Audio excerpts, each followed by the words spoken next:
हे स्वतःचे जीवित घेतात आणि समाजच्या भक्ताला भरभरून आशीर्वाद देतात। मग आज आपल्याला माऊलींनी हीच संधी या हॉस्पिटलच्या मार्फत उपलब्ध करून दिली।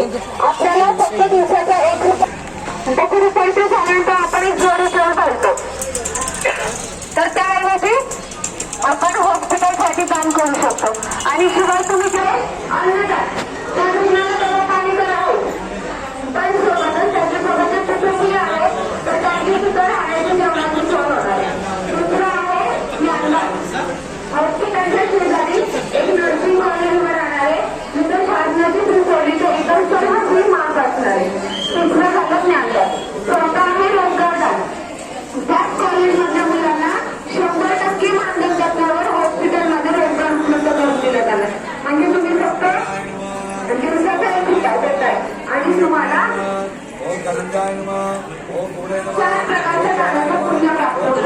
तर त्याच्यामुळे जे कोणी इच्छुक असतील तर त्यांनी जनकल्याण योजनेमध्ये सहभाग घ्या। ज्यांनी आता पावती करायची आहे त्यांना तर मागे प्रतिनिधी त्यांच्याकडे पावती सुद्धा करू शकता। आणि एक गोष्ट काय लक्षात ठेवायची, आपण महाराजांना जेवढं देतो त्याच्या 100 पटीने महाराज आपल्याला भरभरून परत देतात। तो परत त्यांना आपल्या रुपयाची गरज नाहीये, पण आपण जर योगदान त्यात दिलं तर त्याने आपलंच कल्याण होणार आहे। त्याच्यामुळे ज्यांनी याचा सहभाग घेतला नाहीये त्यांनी प्रत्येकाने या जनकल्याण योजनेत सहभाग घ्या। समोर पुन्हा एकदा अथांग सागर आहे, तुम्ही दिलं नाही दिलं तर हॉस्पिटल करायचं थांबणार आहे का?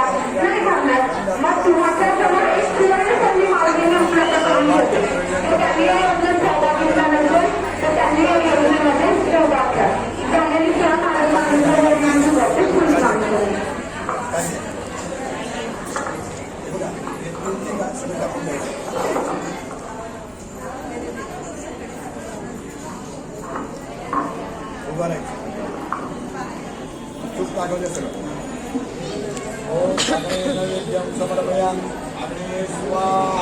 स्वामी समर्थ। बघा, काय कोणाचं तरी पायात साखळी सापडले इथे, ज्याचे असं त्याने घेऊन जायचे।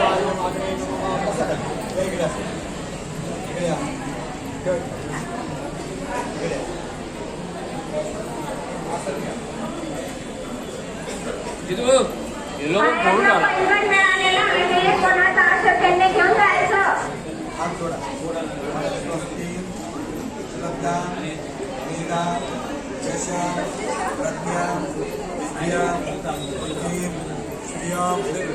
म्हणत नाही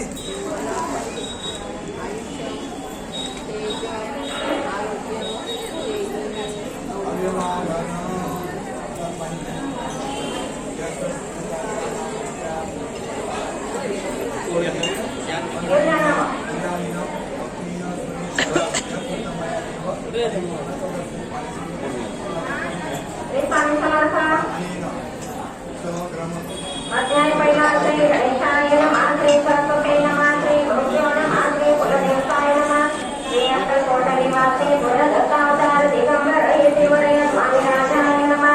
ब्रह्मानन्दं परमं सुखदं केवलं ज्ञानमूर्ति द्वन्द्वातीतं गगनसदृशं तत्त्वमस्यादिलक्ष्यम् एकं नित्यं विमलमचलं सर्वदे साक्षिभूतं भावातीतं त्रिगुणरहितं सद्गुरुं तं नमामि। ॐ रक्ताङ्गरक्तवर्णं पद्मनेत्रं सुहासवदनं कमण्डलोदरं पट्यापरक्षकत्रैगुण्यरहितत्रैलोक्यपालक विश्वनायक भगवत्सलकलेके श्री स्वामी समर्थावतारधारकं पाणिमां जय सावैलासाय सदालाविनाशं चैतन्यानन्दवित्राणादिकानन्ता लोकपरिष्ठाता सकलकन्या तो सर्वकारणकर्ता दशानोरमङ्गलं रामानुजो लोक